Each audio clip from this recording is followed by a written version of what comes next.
Hola a todos. Para continuar con el tema que estábamos viendo de transporte de membrana, vamos a explicar esta presentación. La vez pasada ya estuvimos comentando acerca de el gradiente electroquímico, de cómo se mueven las moléculas o los iones a través de la membrana, a través de o por medio de este gradiente, que es que las moléculas de forma natural, entre comillas, vamos a llamarlo así, tienen que pasar de una zona de mayor concentración a una zona de menor concentración. Eso es el movimiento a favor del gradiente.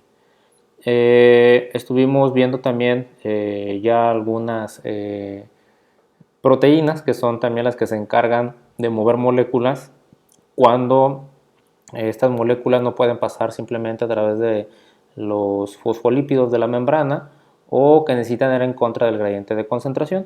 Y veíamos las proteínas que forman canales, las transportadoras y las que gastan energía, que son las bombas.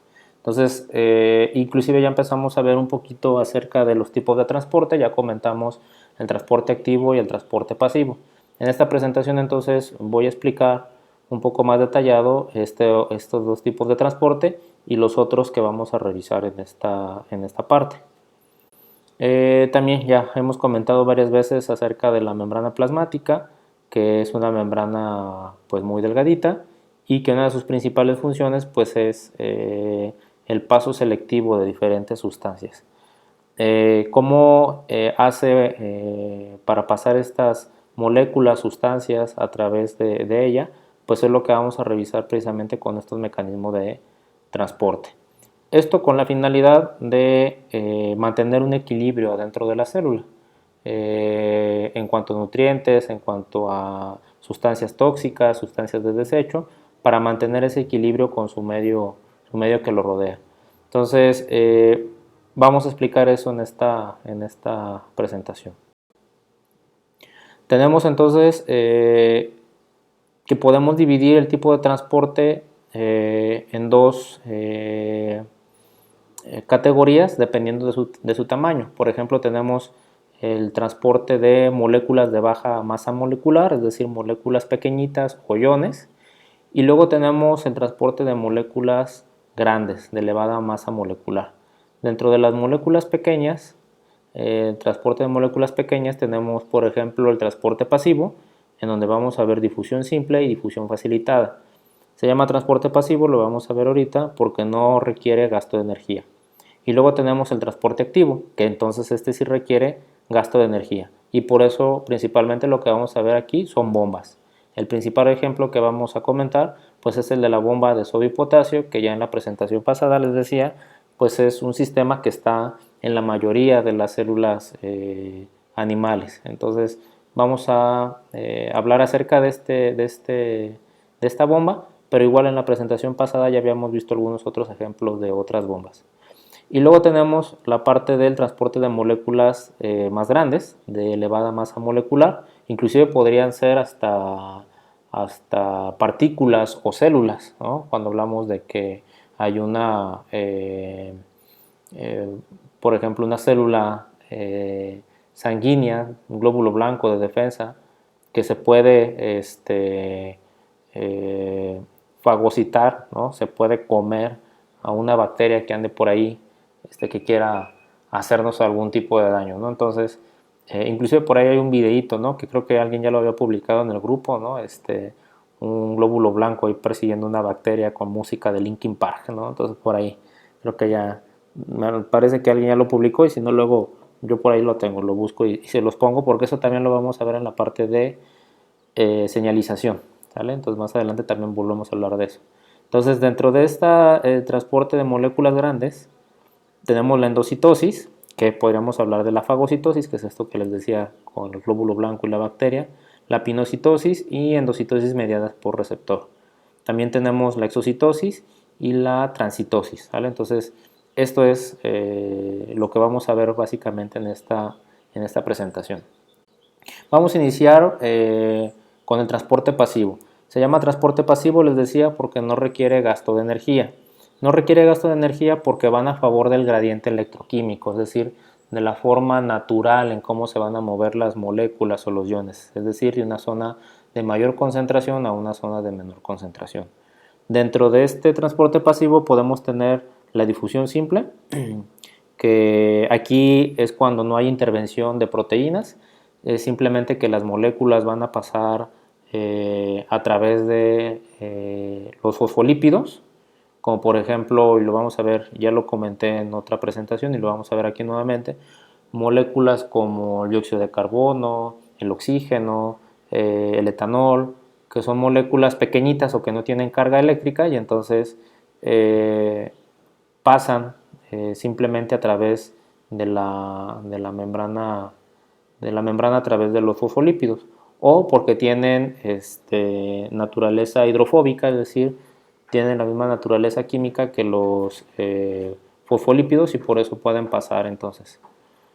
Luego tenemos lo que es la difusión facilitada, igual, no se requiere energía, pero aquí lo que se requiere, como son a lo mejor moléculas más grandes o que están cargadas como los iones, se necesita la intervención de una proteína para que puedan pasar. Ya no pueden pasar entre los fosfolípidos. Entonces, estas proteínas forman canales o funcionan como transportadores, pero sin gasto de energía. También ya habíamos comentado acerca de eso la presentación pasada. Entonces, todos estos son transporte pasivo. Y luego tenemos el transporte activo, que se llama así porque lo que utiliza es energía para ir en contra del gradiente electroquímico. Es decir, en lugar de ir de una zona de mayor concentración a menor concentración, va en sentido contrario, de menor concentración a mayor concentración, como en el ejemplo que les puse de la bomba de agua, ¿no? Que sube de un aljibe, por ejemplo, a un segundo piso. Entonces necesitan una bomba que gaste energía para poder vencer la fuerza de gravedad. Entonces ese es el transporte activo. Aquí en esta imagen vemos estos sistemas: transporte activo, que es la difusión simple. Las moléculas van a pasar simplemente a través de los fosfolípidos de la membrana. Y luego tenemos los que son difusión facilitada, que son por ejemplo los canales, en donde van a estar pasando esos iones o esas moléculas. Y el transportador, que no es un paso continuo como el canal, sino ya se los había explicado también en la presentación pasada, es una especie de puerta que se cierra de un lado y se abre del otro. Cuando entra la molécula, entonces se cierra del lado que entró y se abre del otro lado que la va a dejar salir, pero no hay gasto de energía. Y luego finalmente en el transporte activo tenemos nuevamente una proteína que es un transportador, pero como sí gasta energía, a este se le llama bomba, ¿sale? Entonces aquí tenemos los dos tipos de sistemas: transporte activo y transporte pasivo.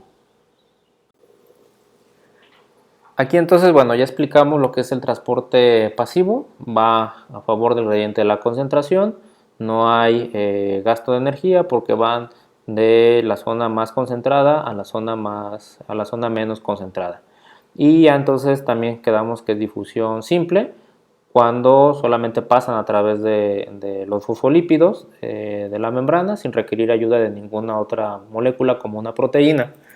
Y los ejemplos que tenemos, que ya también lo hemos comentado en alguna ocasión, por ejemplo, moléculas lipídicas, es decir, que tienen la misma naturaleza que los fosfolípidos y por eso los pueden atravesar fácilmente. Moléculas pequeñas como hormonas esteroideas, que además también pueden tener esta naturaleza lipídica y entonces igual atraviesan los fosfolípidos.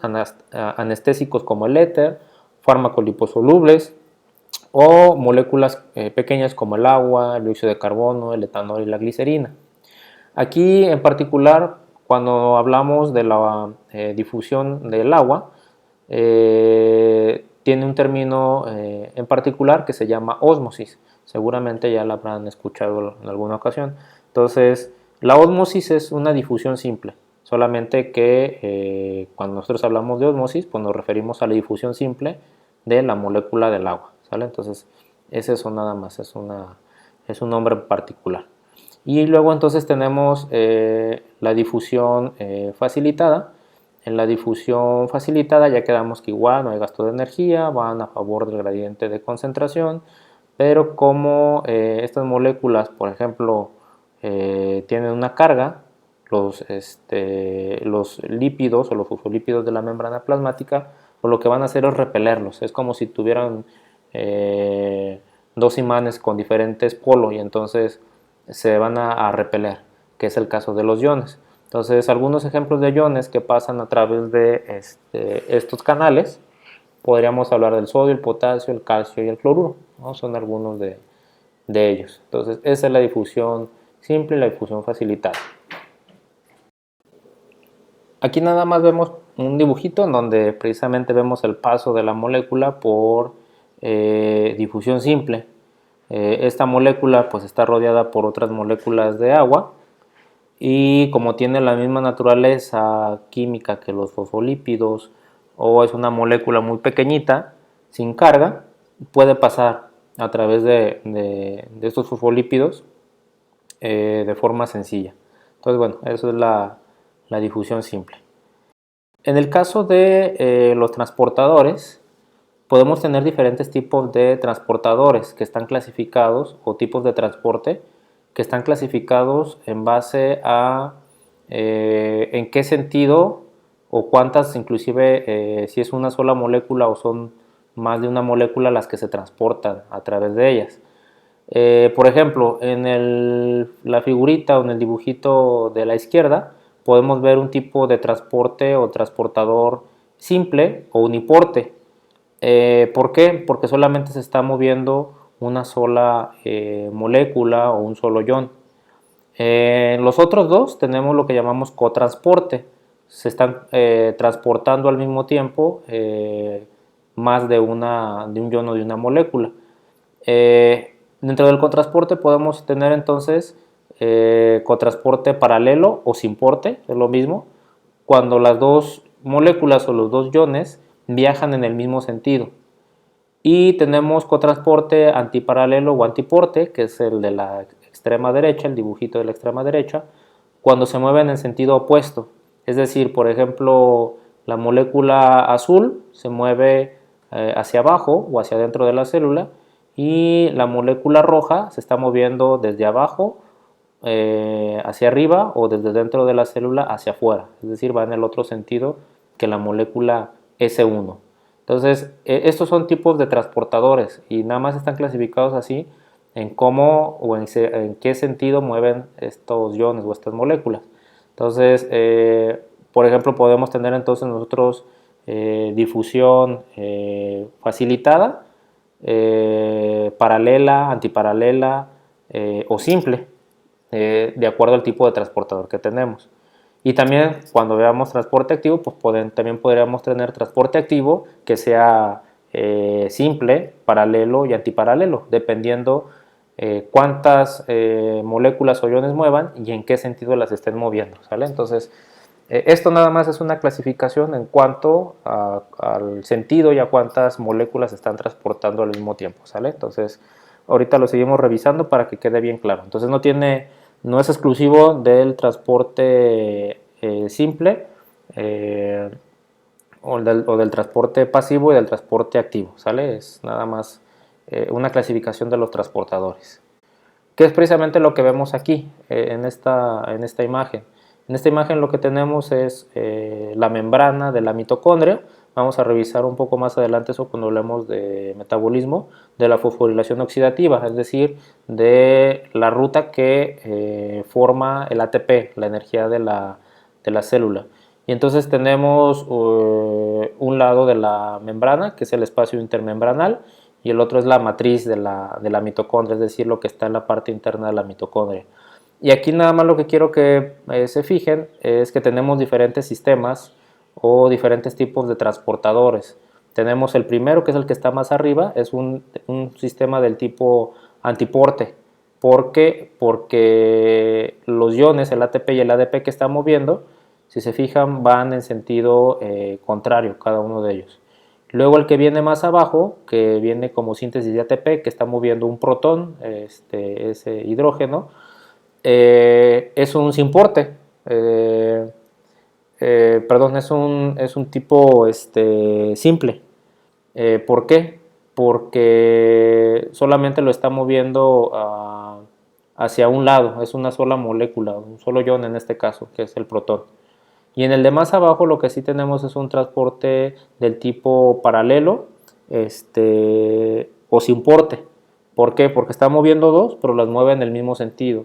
El ion fosfato y el protón se están moviendo ambos hacia el lado de la matriz de la mitocondria.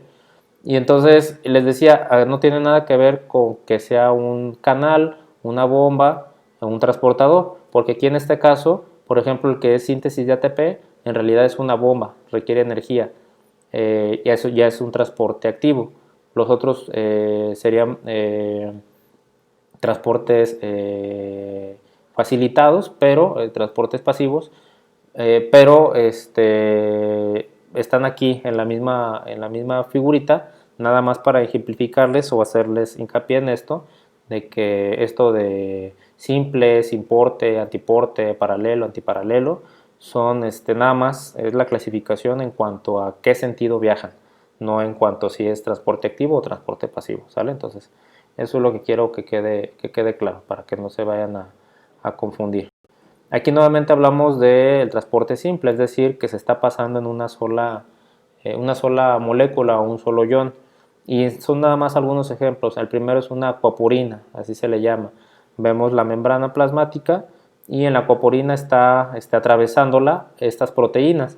Si se fijan, cuando atraviesa la membrana plasmática se ve más gruesa la proteína. Si nosotros viéramos hacia arriba o desde arriba esa proteína o esas proteínas, veríamos lo que está en el dibujito a la derecha.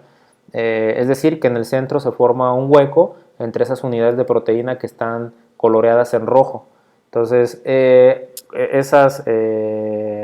esos huecos quedan entre la membrana, en las partes más gruesas que se ve de esas barritas rojas que están ahí incrustadas en la membrana plasmática. Igual con el de abajo, si se fijan también, es una cadena, es una proteína, es una cadena de aminoácidos, y esa cadena se hace más gruesa cuando atraviesa la membrana plasmática. Entonces, si nosotros volteáramos o viéramos desde arriba esas proteínas que están ahí en la membrana plasmática, lo veríamos nuevamente como el dibujito de la derecha, que es como diferentes barritas, diferentes unidades de proteína, que cuando están juntas, pues al centro forman un hueco. Entonces, por ejemplo, este es un transportador de glucosa, se le llama GLUT1. Si se fijan al centro hay un hexágono que dice GLC. Ese GLC pues representa la glucosa. Entonces esta glucosa va a pasar a través de este canal que están formando. Entonces como nada más se mueve una sola molécula, un solo ion, pues eso es un transporte simple, ¿sale? Nos referimos al sentido en el que va o a cuántas moléculas transporta. Aquí nuevamente vemos más ejemplos de esto de cotransporte. Vemos, por ejemplo, cotransporte paralelo y antiparalelo. Aquí lo que vemos es una célula del intestino.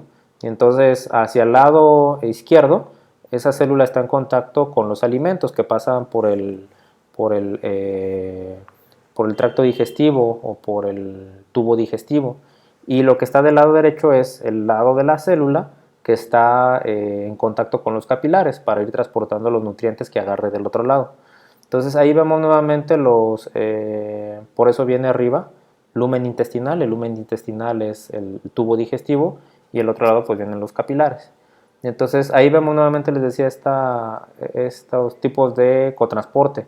Acuérdense que cuando hablamos de cotransporte es porque se están transportando dos moléculas o dos iones.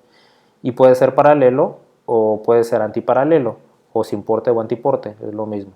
Entonces en paralelo, ahí vemos por ejemplo la glucosa que entra a la célula. Si se fijan, está entrando la glucosa junto con el sodio y entonces lo está haciendo a través de un cotransporte paralelo. Y luego ese sodio sale de la célula y se va al torrente sanguíneo. Pero para salir al torrente sanguíneo, salir de la célula, tiene que entrar el potasio. Entonces sale sodio y entra potasio, y lo que tenemos entonces ahí es un cotransporte antiparalelo, ¿sale? Y si se fijan aquí, además tenemos que funciona como una bomba. De hecho, esta es la bomba de sodio y potasio. Ahí tenemos ATP, que se rompe el enlace fosfato o grupo fosfato para generar ADP y fósforo inorgánico, y entonces este caso es una bomba. Entonces esto de paralelo antiparalelo, les vuelvo a repetir, No tiene que ver con que si es transporte simple o transporte pasivo, simplemente es cuántas y en qué sentido se mueven los iones o las moléculas que están transportando. Y luego tenemos un sistema de transporte simple, porque esa glucosa que entró en la célula va a ir al torrente sanguíneo. Para salir entonces de la célula se mueve ella solita, sin acompañamiento de otra molécula. Entonces este es un sistema simple, porque solamente se mueve una. Y entonces también aquí lo que quiero que vean es que, además de que les decía de que no es un sistema exclusivo para transporte pasivo o transporte activo, que además vean que en la célula pues todos estos mecanismos están acoplados y están funcionando para mantener el equilibrio que les decía al inicio de la célula, la concentración de diferentes iones o moléculas. Entonces estos nada más son algunos ejemplos. Como el siguiente, aquí también en el siguiente tenemos un cotransporte antiparalelo, que es el que sucede entre el bicarbonato y el cloruro del eritrocito. Lo que tenemos es un eritrocito, y entonces este eritrocito tiene que llevar obviamente el oxígeno que capta a los tejidos, pero también sacar ese dióxido de carbono que se está acumulando hacia los pulmones para que lo podamos exhalar. Y entonces para mantener también o cuando hay ese proceso de dióxido de carbono, se forma bicarbonato un bicarbonato, un complejo con el cloruro, y eso hace que también, lo vamos a ver también un poquito tal vez más adelante, es para mantener el equilibrio también ácido-base de nuestra sangre, y entonces tiene que haber el intercambio de este tipo de compuestos. Y entonces para que el bicarbonato vaya a los tejidos y el cloruro salga de los tejidos y sea transportado luego a los pulmones, tienen que hacerlo en un sistema antiparalelo, en un contrasporte antiparalelo. Entonces se fijan ahí en la parte de arriba, el bicarbonato va a los tejidos y el cloruro entra a la célula que viene de los tejidos.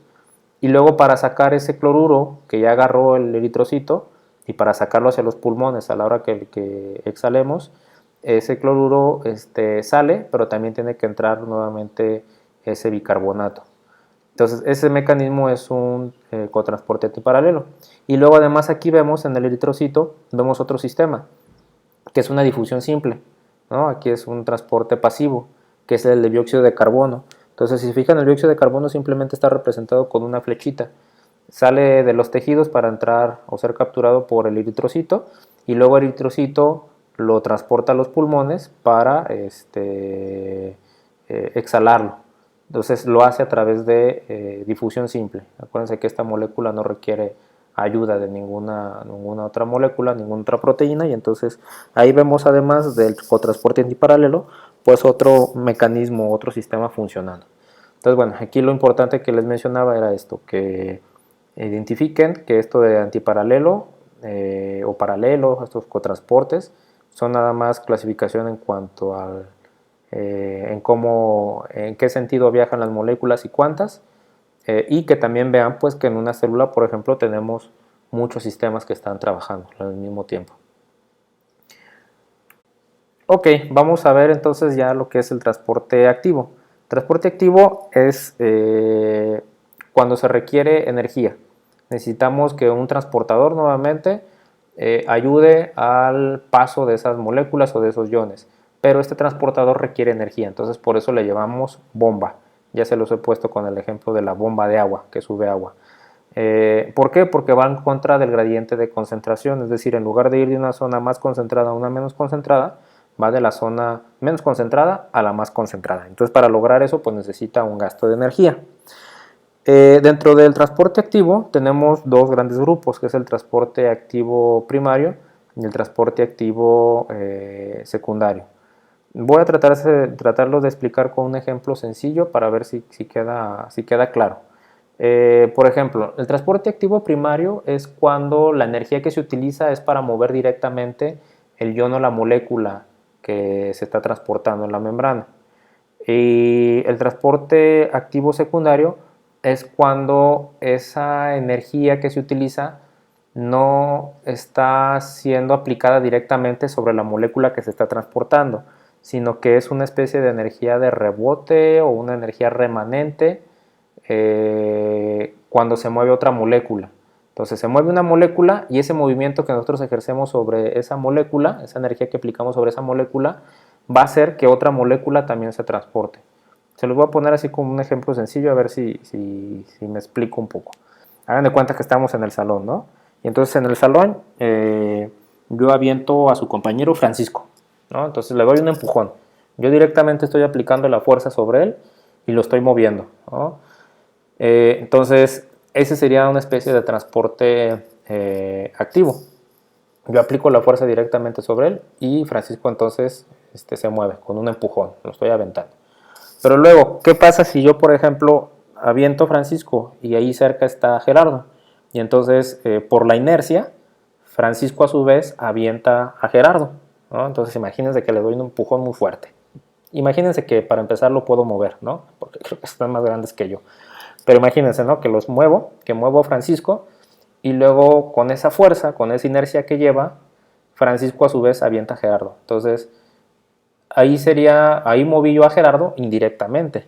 No lo moví aplicando la fuerza directo sobre él, sino primero apliqué la fuerza sobre Francisco y luego Francisco, con esa fuerza que llevaba, pues aventó también a Gerardo. Eso sería un transporte activo secundario. Ese transporte activo secundario fue aplicado sobre Gerardo, que sería otra molécula. Yo directamente apliqué energía sobre Francisco, que es una molécula, y esa molécula aplica fuerza o hace que esa fuerza que tenga jale a Francisco o mueva, perdón, a Gerardo, o lo mueva o lo empuje a Gerardo, ¿sale? Entonces, algo así es el transporte activo secundario. Dentro del transporte activo primario, entonces, ya se los expliqué, directamente aplico la fuerza para mover o la energía que se necesita, más que fuerza, ¿no? Hablaba de fuerza por el ejemplo que les puse, pero hablando de movimientos, de la energía que se aplica va a ser sobre la molécula o sobre los iones que se están pretendiendo mover. Es el caso, por ejemplo, de la bomba de sodio y potasio. Para transportar potasio y sodio, yo directamente, bueno, la proteína que se encarga de eso, directamente se le aplica a ella la energía para que esas iones se muevan a través de la membrana plasmática. Y tenemos ahí pues un caso de sistema antiporte, ¿no? Porque van en sentido opuesto, es un antiparalelo o un antiporte, es un cotransporte, ¿sale? Ya hablamos de eso. Entonces, ese es un ejemplo de transporte activo primario, la bomba de sodio y potasio. Entonces, el transporte activo secundario lo podemos representar aquí en este dibujito que tenemos, en el del lado derecho. Si se fijan, para mover la molécula X, se necesita un transportador, en este caso una bomba, porque requiere energía. Entonces, esa energía es ATP, que cuando se rompe el enlace fosfato forma ADP y fósforo inorgánico y es lo que proporciona la energía. Entonces esa energía hace que X se mueva de adentro de la célula hacia afuera. Pero entonces cuando hay ese cambio de gradiente de concentración, ese cambio de gradiente de concentración proporciona la energía suficiente para que X, cuando regrese nuevamente al interior de la célula, jale o arrastre a otra molécula que es la S que está representada ahí.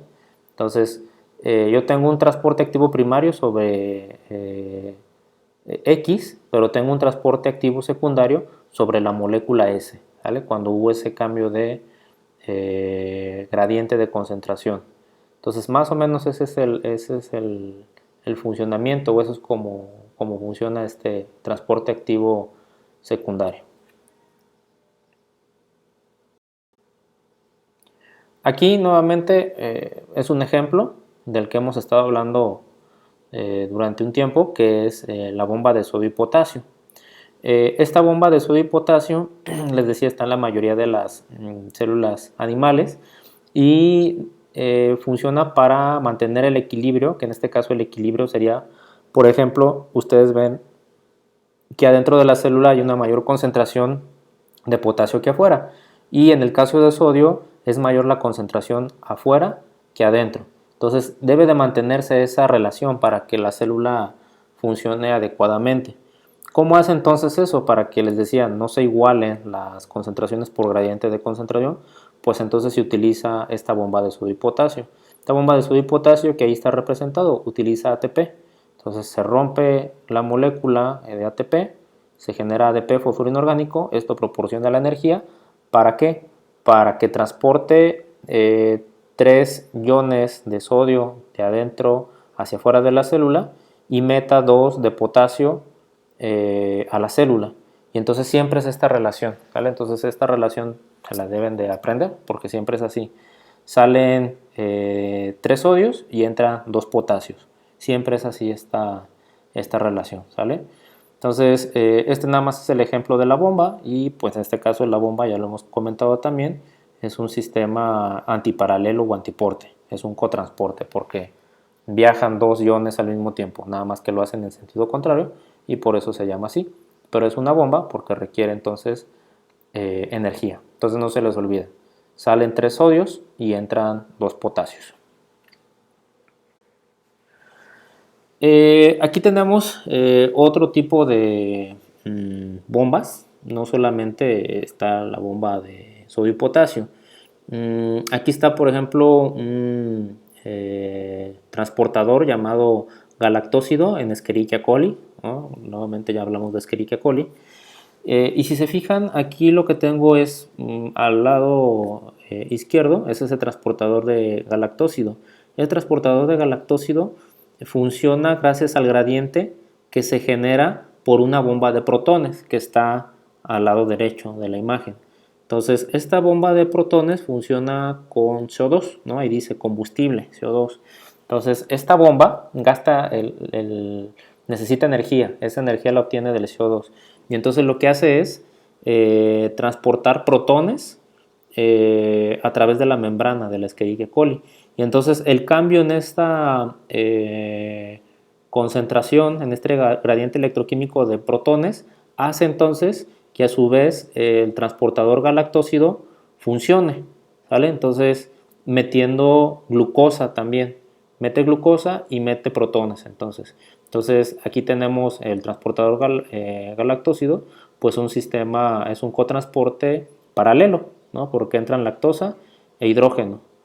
Y entonces se fijan también aquí, vemos nuevamente cómo están acoplados esos sistemas, ¿no? Entonces la bomba lo que hace es mover hidrógeno, pero como cambia el gradiente de concentración del hidrógeno, es una difusión facilitada para que el hidrógeno nuevamente entre a la célula, pero ese gradiente de concentración genera el impulso, digamos, jala, arrastra la lactosa para llevarla al interior.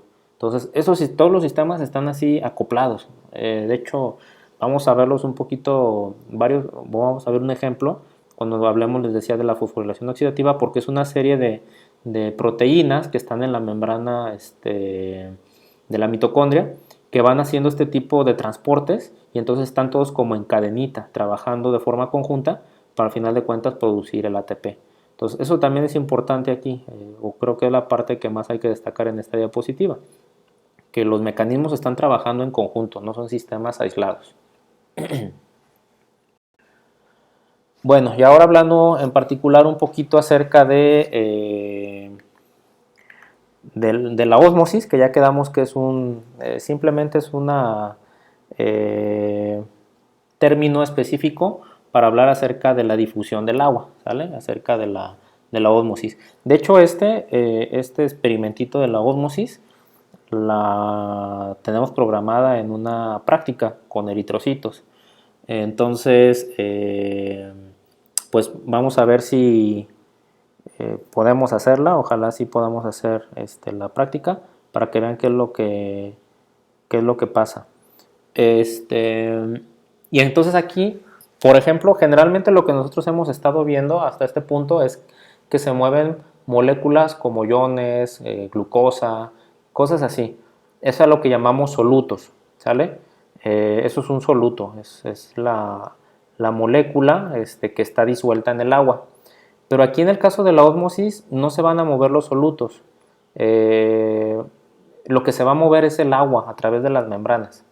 Y entonces el sistema lo que hace para regular la concentración es meter o sacar agua, no mover las partículas de soluto. Es decir, imagínense por ejemplo que ustedes tienen una solución o que en la célula adentro ustedes tienen una concentración mayor de lo que les guste, de sodio o de potasio, ¿no? Que afuera de la célula. Si se movieran por difusión simple, entonces lo que pasaría es que esas moléculas o esos iones que están adentro de la célula se tienen que transportar hacia afuera de la célula para igualar la concentración que hay en ambos lados. Eso es lo que sucede con los gradientes de concentración que ya vimos. Pero aquí en el caso del agua, fíjense que ocurre una cosa diferente. En el caso de la ósmosis, algo diferente.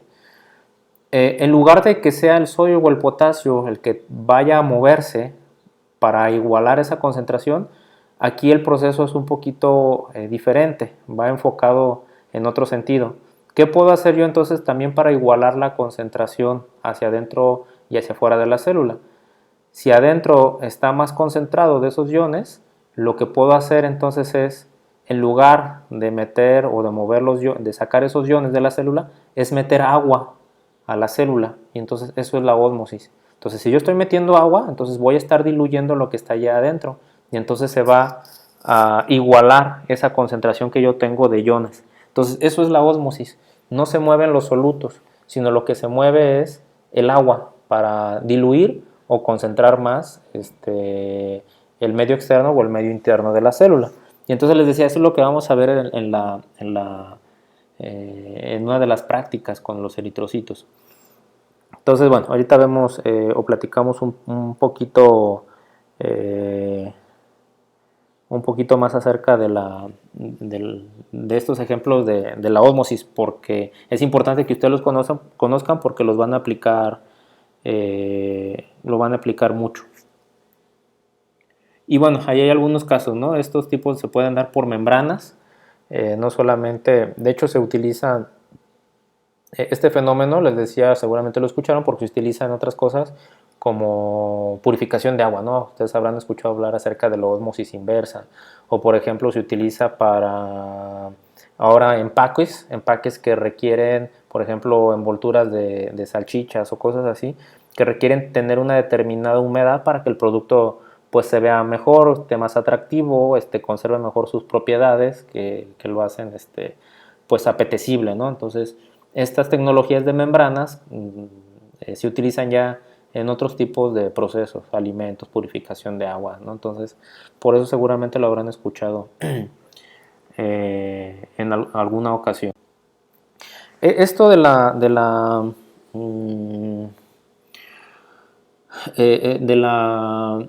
ósmosis tiene que ver con algunas cuestiones de física, que espero que ya hayan visto o si no vayan a ver en su curso de física, que es por ejemplo la presión osmótica.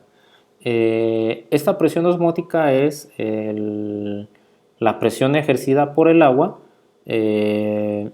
para mover las moléculas a través de la membrana. Y esta presión osmótica, esta presión hidrostática, está dada por variables como por ejemplo la temperatura, la constante de los gases o la diferencia de la concentración de los solutos en ambos lados de la membrana, ¿no? Que sería el gradiente de concentración que ya vimos. Entonces esa diferencia de concentraciones pues es el gradiente. Y entonces aquí la presión osmótica es lo que llamamos una propiedad coligativa, que les digo, espero que hayan visto algo de eso en química. Creo que esto de lo coligativo se ve en química, en su curso de química. ¿Qué quiere decir eso? Que es una propiedad coligativa. Las propiedades coligativas dependen o su magnitud varía dependiendo del número de partículas, ¿vale? Entonces, al haber una mayor o menor cantidad de partículas, en este caso de soluto, la presión osmótica va a cambiar. Entonces, por eso nosotros podemos modificar la presión osmótica al variar la concentración de solutos de mi solución, ¿vale? Porque es una propiedad que depende del número de partículas que hay ahí. Ok, bueno.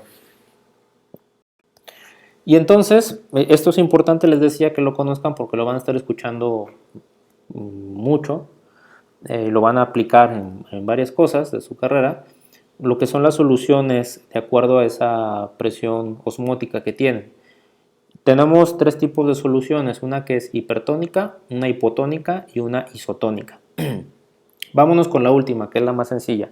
La isotónica, ¿qué es? La solución isotónica es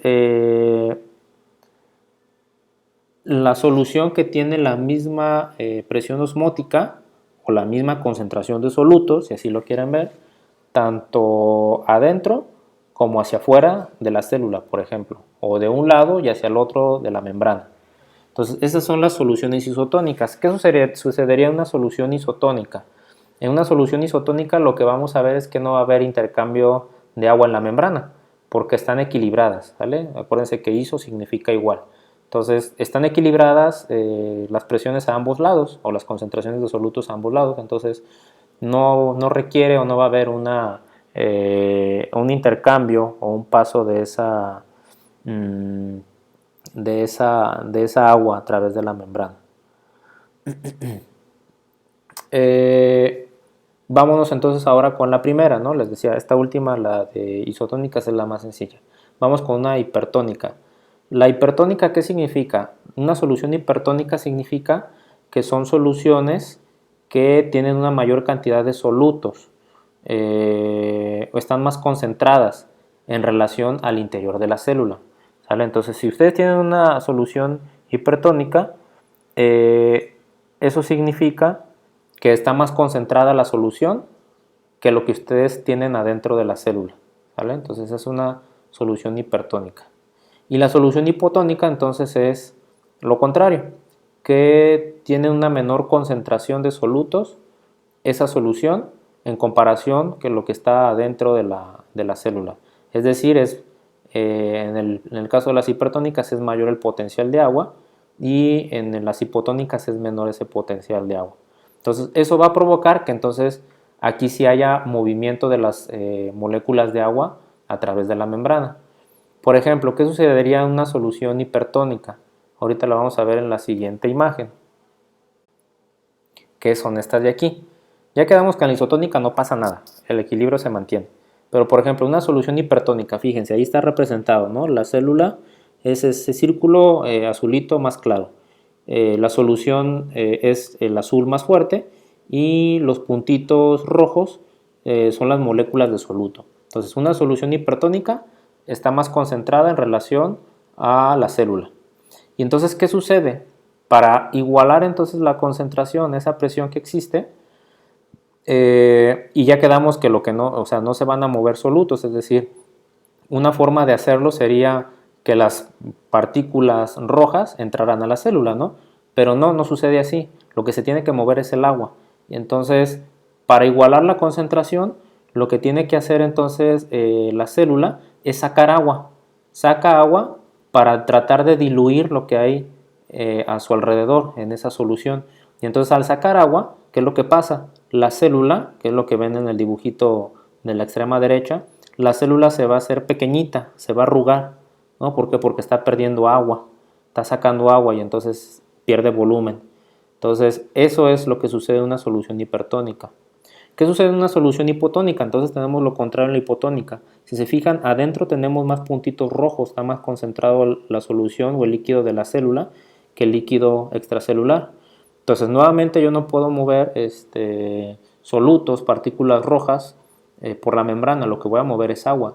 Y entonces, para igualar las concentraciones, lo que hace la célula es entonces meter agua para diluir el interior porque está muy concentrado. Entonces, al meter agua, ¿qué va a hacer? Pues entonces la célula se va a hinchar, se va a llenar de agua. Entonces, esto es importante, por ejemplo, y seguramente lo habrán escuchado, si la solución es hipertónica, isotónica o hipotónica, por ejemplo, sueros.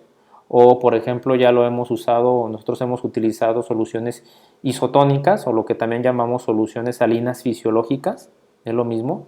Una solución salina fisiológica es una solución isotónica. ¿Por qué? Porque tiene la misma concentración o la misma presión osmótica que una célula. Y se acuerdan, nosotros usábamos esa agua para hacer los frotis. ¿Por qué? Para que mi célula no se vaya a hinchar, no se vaya a llenar de agua o no se vaya a hacer chiquita por la pérdida de esa agua. Porque entonces yo no podría ver bien la forma de esas bacterias que observamos al microscopio cuando hicimos la tinción de Gram. Entonces, esto también, por ejemplo, aplica con los sueros. Ustedes tienen una solución isotónica. Entonces, esas soluciones isotónicas tienen una determinada concentración de cloruro de sodio. Esa concentración de cloruro de sodio hace que, si ustedes les ponen un suero, pues no haya intercambio de agua entre los eritrocitos y el medio o el líquido que los rodea. Porque si no, imagínense qué pasaría si les aplican por error, les aplican una solución hipotónica, lo que va a hacer el eritrocito es llenarse de agua. Y entonces puede llenarse tanto de agua que, al punto en que puede reventarse el eritrocito. Y entonces ustedes tendrían lo que llamamos una hemólisis, ¿no? Se rompen los eritrocitos y entonces, pues eso es serio. Entonces, eso es importante de las soluciones hipertónicas e hipotónicas. Aquí en esta imagen nada más lo que quiero que vean es otra forma de llamarles. Esto generalmente, estos términos son utilizados en células vegetales, que es lo mismo, es hipertónico, isotónico, hipotónico, pero a veces en células vegetales se les llama diferentes. Por ejemplo, cuando es hipertónico se le llama plasmolizado, cuando es isotónico se les llama flácidos y cuando son hipotónicos se les llama turgentes, ¿no? Entonces, fíjense ahí, ¿no? Turgente está como hinchadito, ¿no? Entonces, a lo mejor algunos de ustedes están hinchaditos, están turgentes, ¿no? No están, o tienen mucha agua, ¿no? Entonces, están turgentes. Entonces, nada más es lo mismo, significa lo mismo, nada más que son términos que a veces se utilizan un poco más cuando se habla de células vegetales. Ok, bueno, vamos a hablar un poquito acerca de canales iónicos. Los canales iónicos, ya hemos hablado acerca de ellos, que son los que se encargan de hacer transporte facilitado, a través del cual van a pasar obviamente diferentes tipos de iones.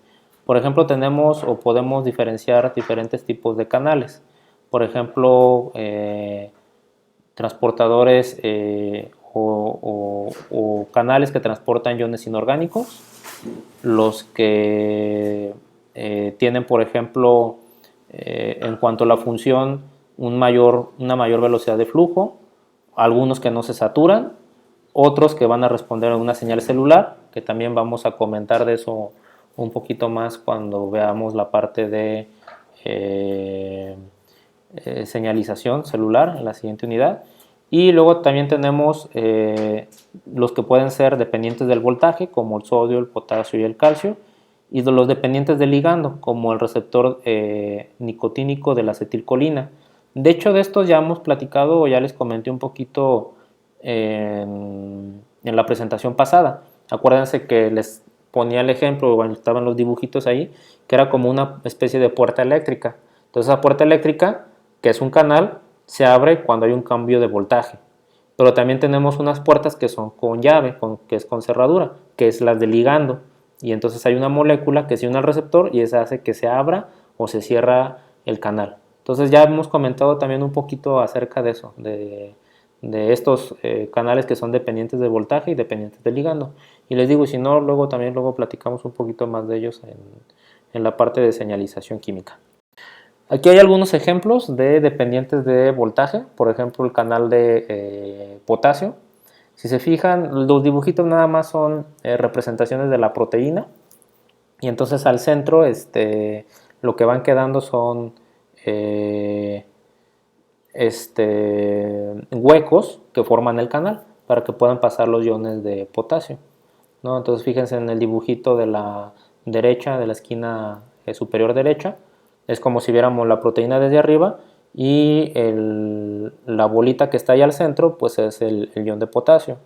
O en el que está abajo, inmediatamente abajo, vemos los aminoácidos que forman la proteína, algunos de los aminoácidos que forman la proteína y que están formando entonces el canal. Y entonces pasa o vemos ahí los iones de potasio, ¿sale? Entonces nada más son representaciones.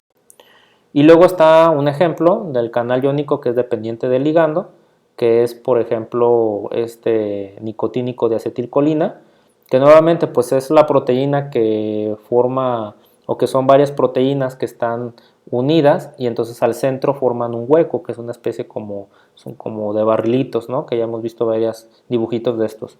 Entonces, inclusive este mismo ejemplo ya lo vimos en la otra presentación, la de gradiente. Y entonces viene esa molécula de acetilcolina, que son esas bolitas rojas, que se pegan entonces al barrilito o a los barrilitos que son las proteínas que forman el canal, y entonces eso hace que el canal se abra, es la llave de la puerta. Entonces hace que el canal se abra y entonces puedan pasar iones como el calcio y el sodio, ¿sale? Entonces este es uno dependiente del ligando. Les decía, vamos a platicar un poquito de ellos también cuando veamos señalización. Y luego tenemos unos que se llaman ionóforos. Estos ionóforos, fíjense qué curiosos son.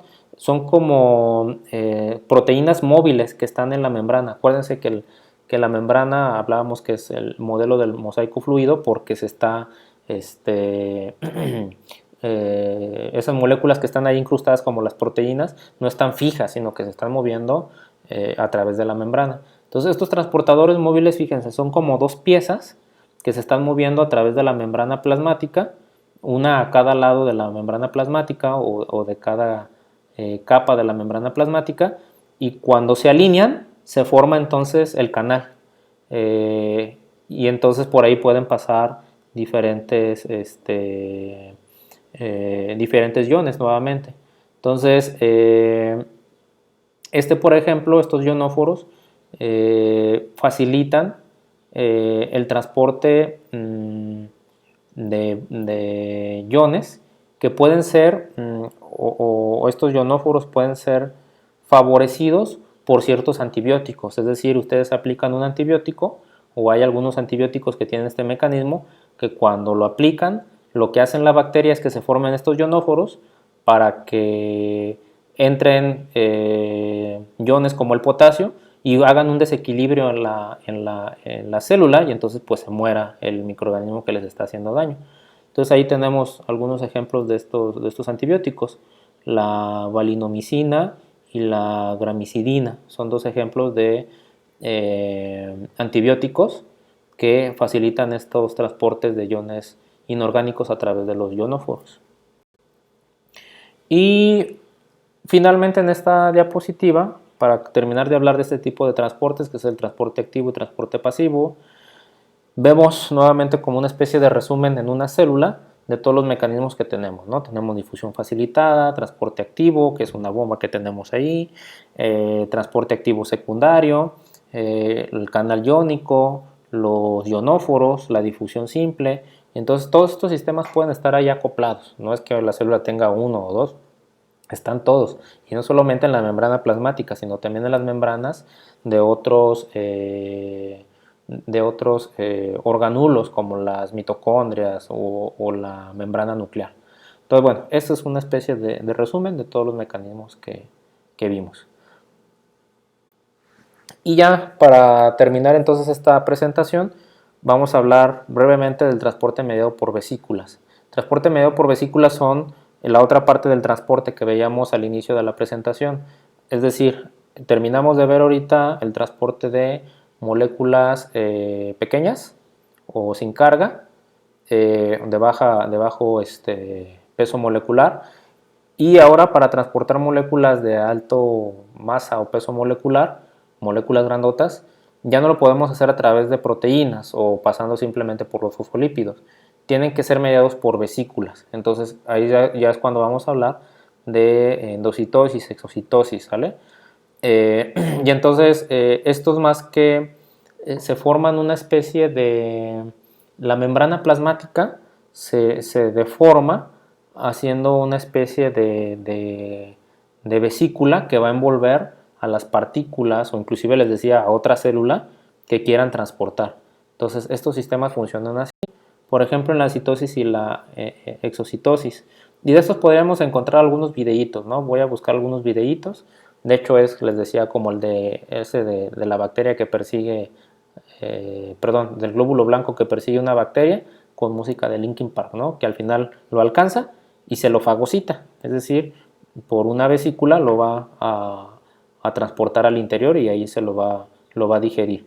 Entonces, si se fijan ahí en el dibujito es más o menos cómo funciona la formación de la vesícula. Se forma como una especie de canal, pero es un canal formado por toda la membrana plasmática que envuelve. ¿No? Hagan de cuenta que es una especie de pseudópodos, de tentáculos formados por la membrana plasmática que van a envolver la partícula que quieren transportar. Entonces, así es como funciona. Por ejemplo, tenemos dentro de la endocitosis, y cuando hablamos de endocitosis nos referimos a que se van a transportar partículas o células del exterior al interior de la célula. Eso es lo que llamamos endocitosis, ¿sale? Es de afuera hacia adentro. Y dentro de la endocitosis entonces tenemos la pinocitosis y la fagocitosis. La fagocitosis es más que nada cuando se quieren, o la célula quiere transportar algunas partículas sólidas. Eso es fagocitosis. Y el proceso de pinocitosis también es una endocitosis, es decir, de afuera hacia adentro, pero lo que se transporta no son partículas sólidas, son células pequeñas o gotitas de líquido, puede ser lo que se transporte. Entonces, bueno, ese es el proceso que vimos ahí en la fagocitosis, ¿no? Se envuelve, ¿no? Como que se envuelve la partícula, la célula que se quiere transportar, se cierra ese canal, se forma una especie de saquito, de vesícula, que luego libera al interior de la célula pues lo que se haya comido, y entonces allí es cuando se digiere. Y entonces ahí pueden participar algunas cosas como los lisosomas, que alguna vez alguien me preguntaba, ¿no? Que son vesículas que tienen enzimas que sirven para degradar o digerir otras sustancias o moléculas. La fagocitosis entonces es un proceso en el cual la célula, al crear estas proyecciones, estos pseudópodos o tentáculos, como ustedes lo quieran llamar, rodean a la partícula y la envuelven y forman un saquito que es lo que llamamos una vesícula fagocítica o fagosoma. Entonces, una vez que el material está en esa vesícula, se transporta al interior de la célula, y entonces ahí puede ocurrir ya el proceso para el que está destinado. Por ejemplo, otras vesículas que tienen enzimas, como los lisosomas, se encargan de degradar o de digerir ese material que se introdujo a la célula. Un ejemplo muy claro de esto pues es cuando los glóbulos blancos fagocitan alguna bacteria que por ejemplo está en el torrente sanguíneo y nos puede hacer alguna infección. De hecho creo que por ahí alguien ya subió el video de un glóbulo blanco persiguiendo ahí una bacteria entre eritrocitos, y entonces cuando lo alcanza pues lo que hace es fagocitarla. Voy a buscarlo si nadie lo ha publicado para publicarlo. Inclusive creo que por ahí hay una versión con música de Linkin Park en donde se ve que se persigue esta bacteria, ¿sale? Entonces ese es el ejemplo.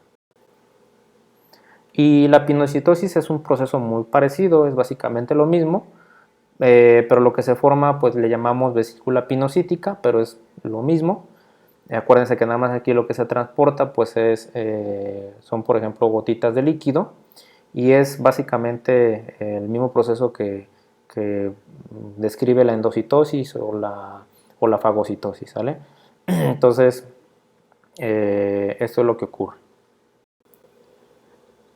Finalmente tenemos la exocitosis, que es un proceso contrario a la endocitosis, es decir, en lugar de entrar material a la célula, el material sale de la célula, pero es un proceso muy parecido al que ya vimos en la endocitosis. Inclusive ahí está el dibujito en la parte de abajo, tenemos una célula en donde está una vesícula con determinado contenido o material, y entonces esa vesícula viaja a la membrana, y entonces como está formada también con fosfolípidos, esa vesícula se une, se funde en la membrana y se abre del lado externo, liberando el material que estaba transportando. Generalmente por lo que se transporta aquí es materiales de desecho o también secreciones útiles que necesitan ser llevadas o transportadas a otras zonas. Entonces, eso sería la exocitosis, ¿no? Es algo muy parecido al proceso de endocitosis, les decía, simplemente en el otro sentido. Aquí también falta un concepto que es la transitosis, que no lo tengo aquí en una diapositiva aparte, pero sí lo comenté o aparecía en una de las primeras diapositivas en donde estaba el diagrama con los otros mecanismos. Y entonces aquí se los explico brevemente qué es la transitosis. La transitosis también es un transporte mediado por vesículas, pero aquí lo que sucede es que esa vesícula va a llevar el material de un lado de la célula a otra. Podemos verlo así, a lo mejor se acuerdan de una diapositiva que vimos anteriormente, que era de una célula intestinal.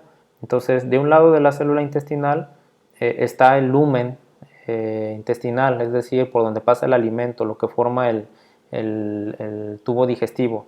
Y del otro lado de la célula está pegada a los capilares, que es el torrente sanguíneo donde tienen que llegar esos nutrientes. Entonces veíamos a la glucosa, que la glucosa pasaba de ese lumen intestinal al interior de la célula y luego del interior de la célula viajaba al otro lado de la célula para llegar a los capilares y que entonces pues vaya al torrente sanguíneo. Entonces, algo así es lo que sucede con la transitosis, pero aquí se transportan sustancias como en la endocitosis y en la exocitosis a través de vesículas.